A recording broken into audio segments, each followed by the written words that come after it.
Hello, Philip, and any other potential viewer, and welcome to my Dead or Alive Dimensions guide.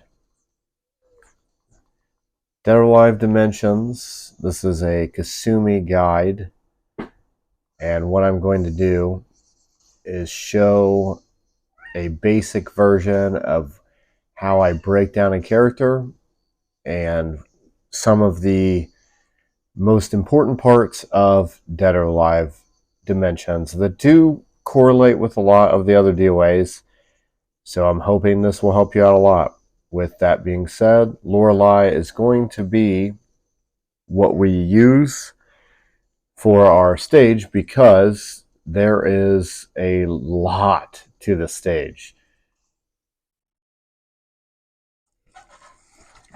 So, Kasumi, the Runaway Shinobi, is a fast and balanced character in Dead or Alive Dimensions. She has tools most of the cast does not, but also has the downside of being one of the most used characters, as well as a lot of extremely unsafe moves. She has good mix-up potential and the fastest pokes in the game to keep your opponent in check while keeping movement in her favor on stage. So to start, let's look at her pokes. So P or So for the nomenclature, I'll have to tell you that we use the number pad system. So 8 would be up, 2 would be down, 6 would be right, 4 would be left, and then all the other numbers would correlate based on the number pad of a keyboard. Also, I'm not going to be using 5, which would be the neutral position. I'm just going to say what the input is, such as P, kick, H plus K, punch plus kick, P plus H. I'm just going to use throw, so that makes that a lot easier for you.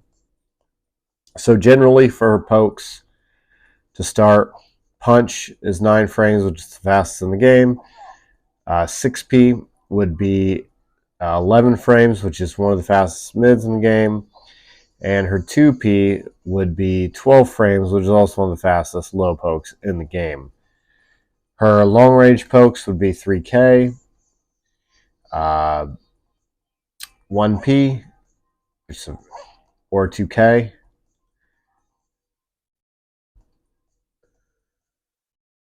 2K plus H, 4P plus K, which is not a poke per se, but it is a long range and charging move. And then finally, 66K, just to kind of throw some change ups on people.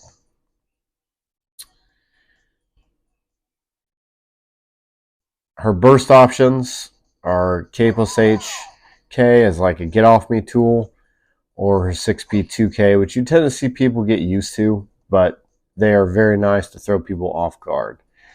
Circular moves. So in Dead or Alive, there's something called the step or free step system, and later on there is a sidestep system. So for example, something like this, which is a linear move that would miss, this circular move would hit.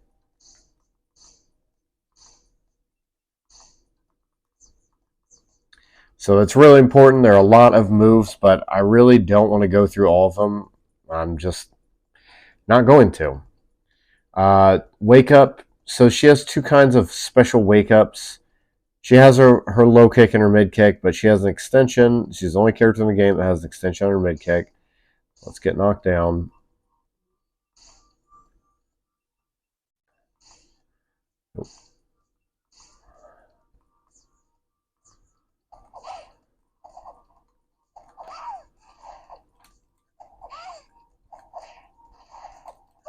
So kick plus H is her special wake up. And then kick, 6 kick, also pushes them completely away.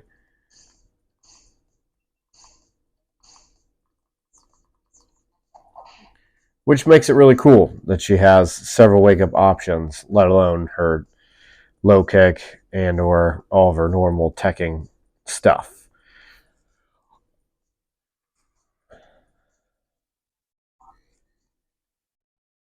Stances. So as far as stances go, Kasumi is a little weird with that. A lot of her stances are worthless. Like, this is good. You can kind of hold it as I'm seeing here, and it just keeps going with 7P. It does throw her hurt box backward, but it's not very good. 9K flips it around, so if you're trying to get away from, say you're on the wall and you're trying to switch, especially if you're able to get some kind of downed move, you can swap it on them. So that one's not bad.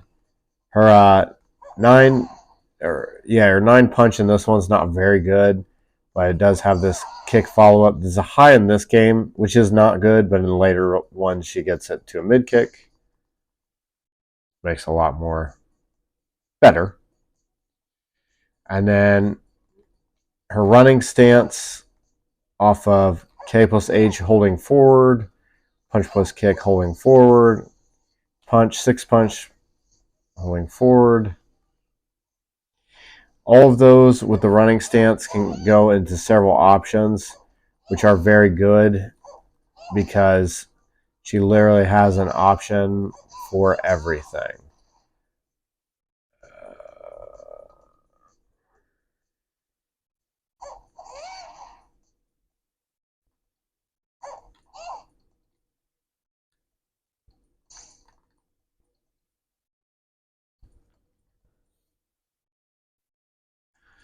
4P backs her up, is a stun, and literally breathes into her strings, which is really cool.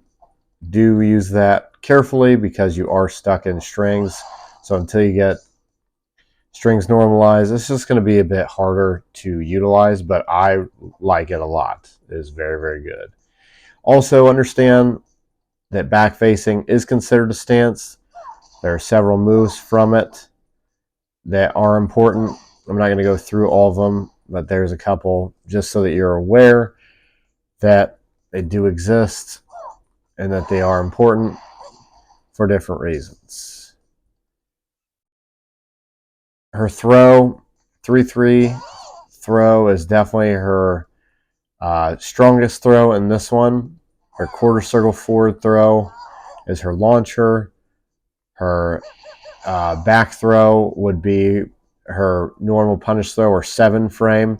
I'm not going to throw frames at you all day because there's no real point. Just know that that tends to be the standard for punishing in the game with Dead or Alive, since Dead or Alive uses throws for punish. And then her 5 frame, which is breakable, as well as she has a bunch of other ones that are breakable, but we won't really get too much into that. Explore them at your own expense kind of deal. She has an offensive throw. That's where it beats attacks for crouching, and a jumping one. They are very cool for different reasons, but they do get easily readable later, and they are throw punishable. Counters. She has 2 counters that are very, very strong for her.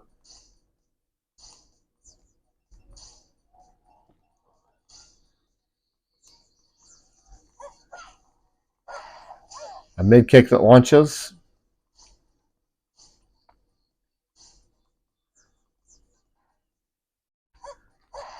and a low kick that launches. So be aware.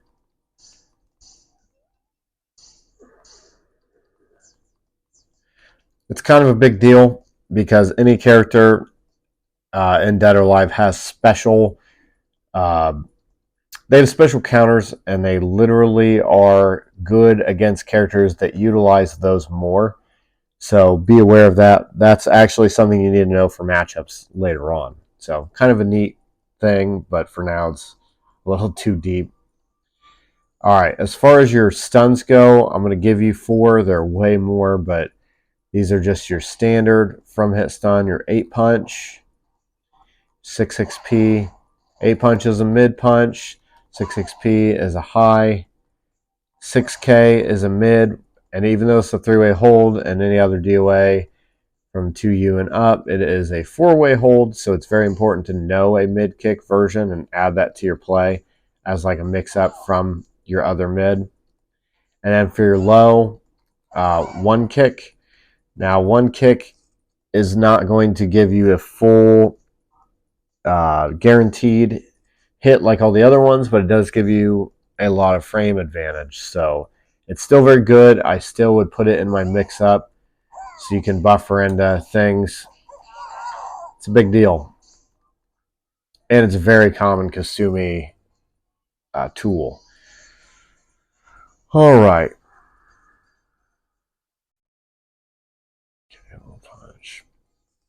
So extenders are very important because they are, in Dead or Alive, there are counter hit and high counter hit. And on stuns, there are levels to the stun, except for in Dead or Alive 6, that give you higher launch, higher damage, higher potential all around. So when you do a normal stun, say 8P, 1 punch, and even extended version as a string, punch, punch, punch, now extends it even further to go into a launcher. So it's a big deal to know these things.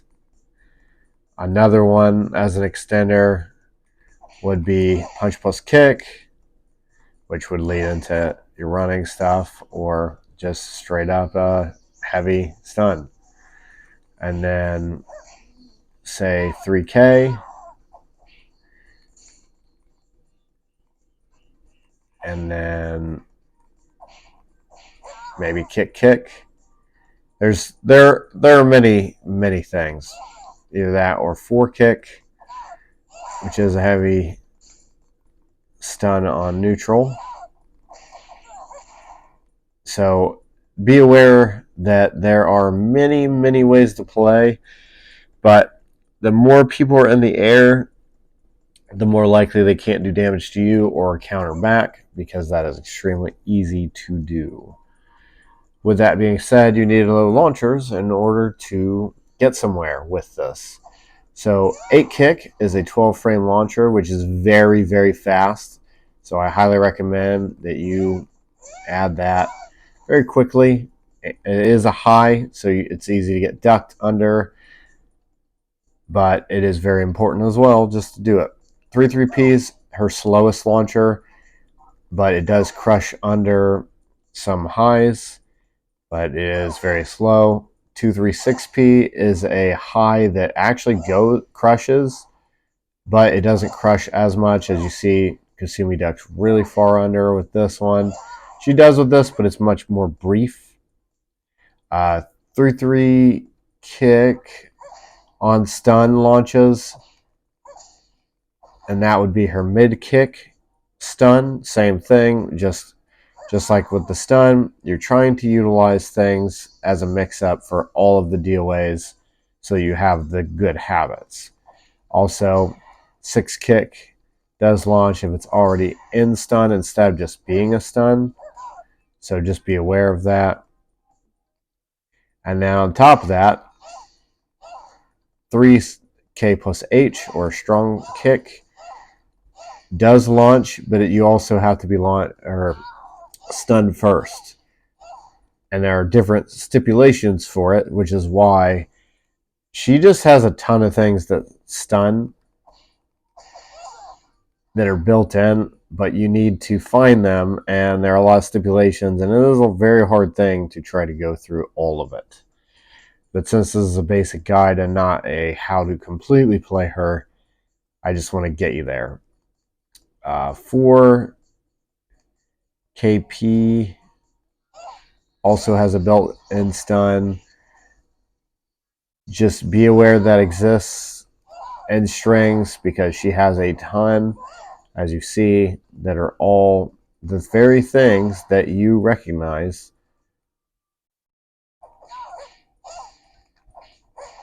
So she is very strong in the way that she has these things, but they're okay tools because they're very easy to recognize. Okay. All right. So that being said, with strings, there are a lot of strings that the first 3 hits, like punch punch into mid punch. You can see it all down this page. That means that's going to be a lot harder to get things to where you need them to open people up, because people are going to be used to that kind of string. So using something like punch punch 2 kick, or punch kick down kick, or punch kick 3 kick, punch 6 punch into different things. So basically what you're trying to do is find how strings correlate together to use the ones more often that have more options to then allow you to do those that lead into other things. Because each of these strings by itself is fine. But when you're always starting here, then it leads you to be easily readable, counted a lot, and you will get destroyed. Against the computer for a little while, you'll be okay. But yeah, against good players, it's just not going to work out very well. But that's why things like this, where it goes into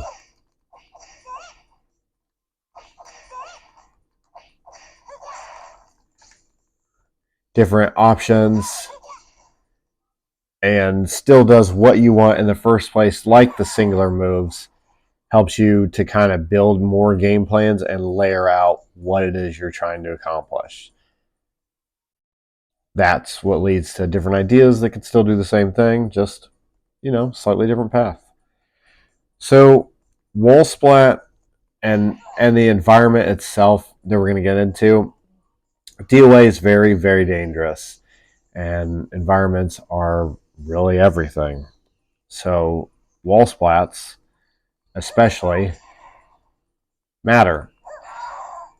When you're not launched, if you're launched, you're just going to fall down. But if you have not been launched and do a 4 in dimensions, you have something called a wall splat, which gives you another chance for the opponent to either counter out or for you to do a 50-50 mix-up. So say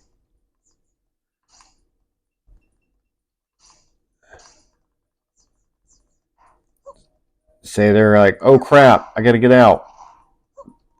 I think it's bugged on this. It is. But you can have a chance to counter out. So what you want for a wall splat is to find different ways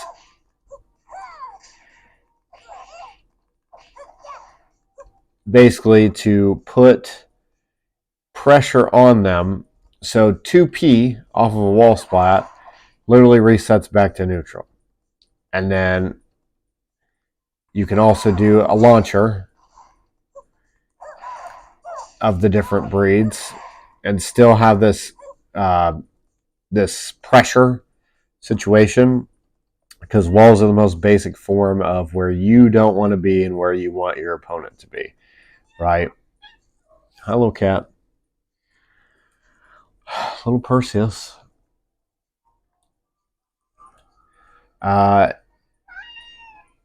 Also, they can slow escape out of the wall. Let's see if I can.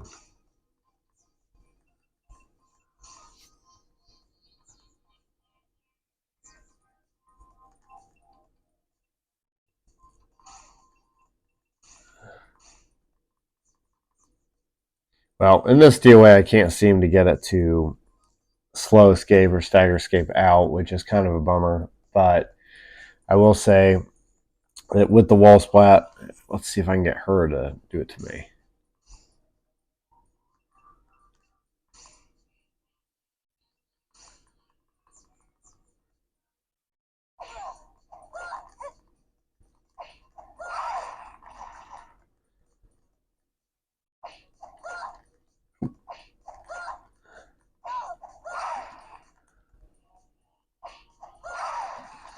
As you can see, I'm having a hard time because of the camera. But as you see, as I wiggle around and it shows me the option, that I can counter right out of it. That's very, very important so that I'm not going to be eating damage if possible. But it also leads to a lot of 50-50s. Am I going to counter a new throw? Am I going to get launched? Am I going to try to slow escape while you try to bait options so I can escape out? So it's kind of interesting, the push-pull of the wall splat mechanic. And then on top of that, what makes this more interesting is that me, as a Dead or Alive player, I want moves that do not wall splat, say, like that, and look how big my combo got from that. So that is a big deal. Whereas if I did this, now my combo's done just like that off of the 2 hits. Now, if you're trying to finish a round, that's fine, but you want to try to extend that so that you have the ability to basically be in a better position and get the most damage. You just want to get the most out of the situation, and that's the way to do it. Also, she has tons of different moves, so you're going to have to kind of experiment with that stuff. But in Dead or Alive, there's also, we're going to come over here to this very specific spot, because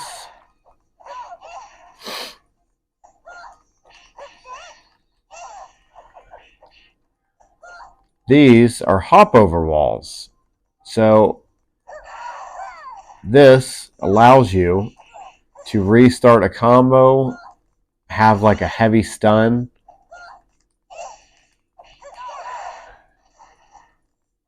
have like a really nasty carryover with different options.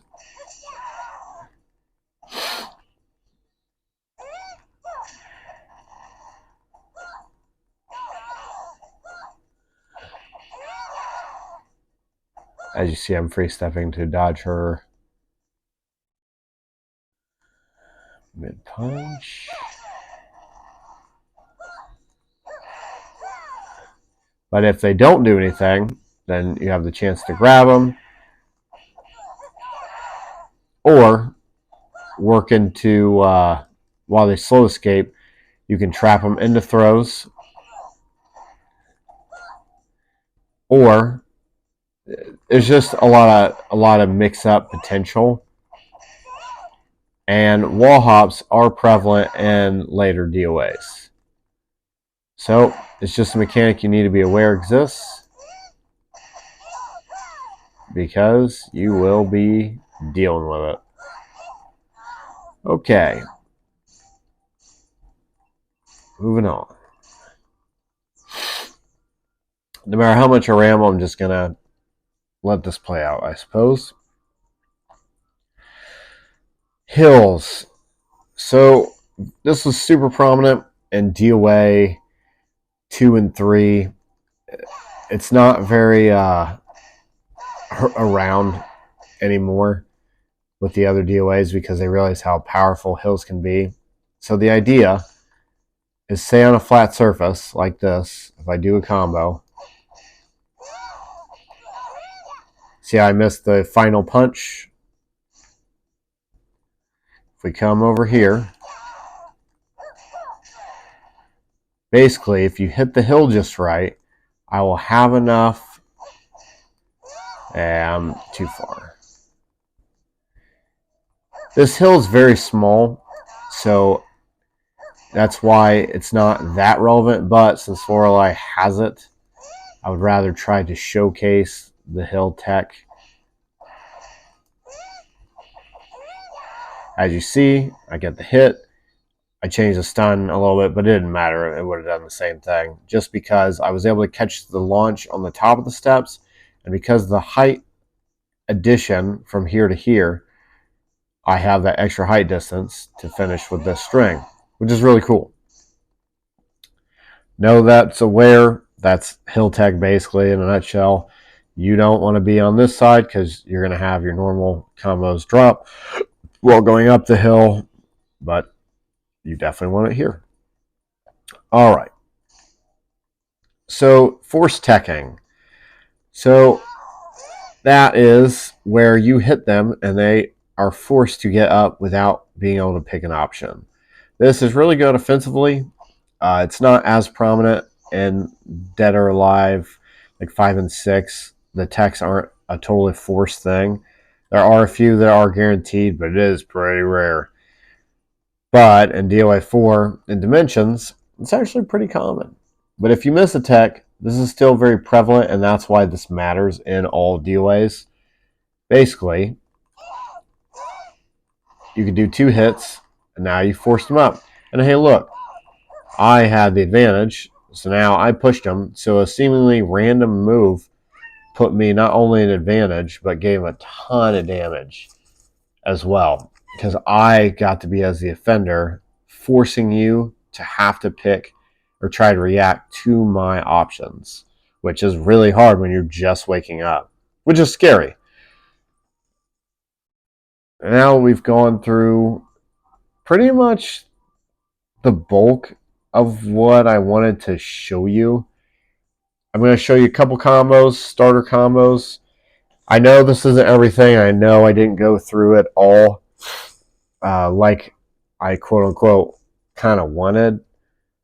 But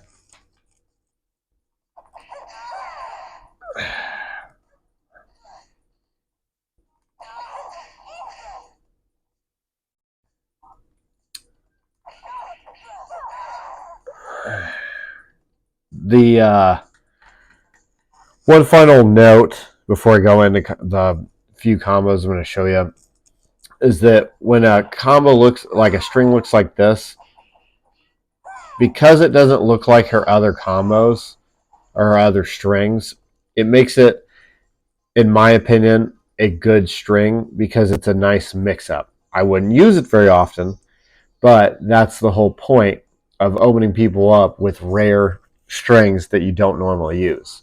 When all of her stuff looks like this, then it's very easy to like see the same stuff over and over. So now I'm going to show you. It looks like I have 5 combos written down. I did lab an insane amount, Philip, but I kept forgetting them. I'm not gonna lie to you. I had so many, and I was trying to do other stuff. And then when I'm trying to type, I can't type as fast as my brain's actually labbing. That's why I like to record as I play because I will forget because I've already moved on to like 3 sections later. So I do apologize ahead of time if things don't make a whole lot of sense. Then I do apologize. I also forgot to mention that the knockdowns and stuff like that, that's a part of the awareness of your environment, right? Ooh, that also leads to a huge amount of, well, just overall places in general to have a higher combo. But it's a short roof. All right.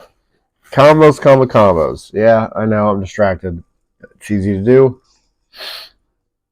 So from a flat surface, we're going to do 8P. Let's see. APP, 4KK, 2P, 6 punch KK. Luckily, you can see it on the screen here, which makes that really, really easy. The reason why I use H is something called free canceling. That is where you take a part of the string and you cancel some of the recovery frames. I do this automatically. I do not think about it. It is a really important tech to learn in DOA. I can do it without it, and it's a lot less prevalent in later DOAs, but it's still prevalent tech. So just be aware it exists. All right. So yet again, see, I did it without it. Little buddy, I love you. Goo goo. Hold on, little goof. I'm trying to do something. Can I do something? I love you. Let me finish. All right. Also, I see the light. Makes it really easy to reflect stuff. All right. 66p.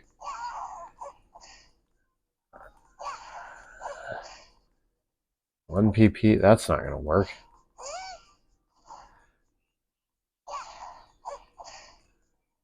Why did I think that was going to work?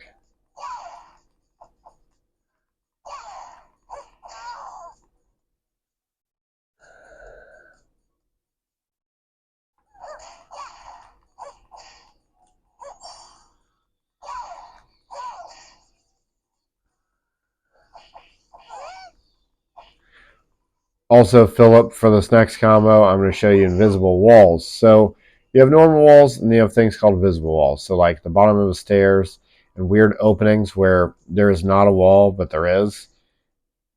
Invisible walls are there. So you can use them as if you're comboing in the neutral while having the benefit of the wall that doesn't exist. So in this case,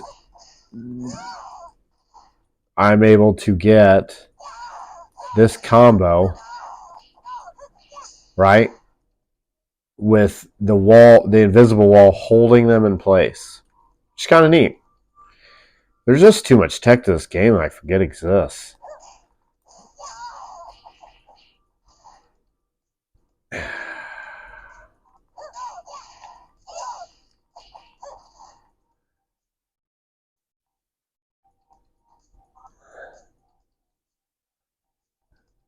What?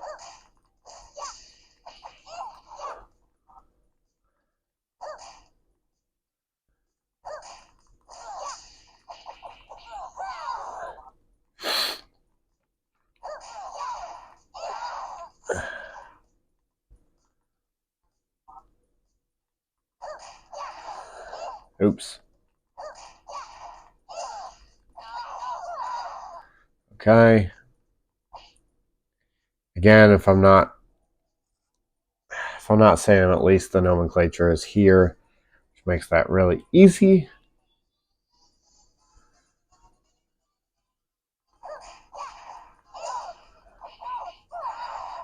Okay.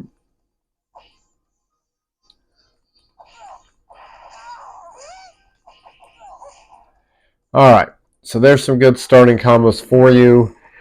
I know that I went on another rant again, and even with the insane script writing, well, I guess you're just going to get this for now. So I hope this helps in some way, in some regard. I'm just going to literally put it raw like this so that you have a guide to kind of work with.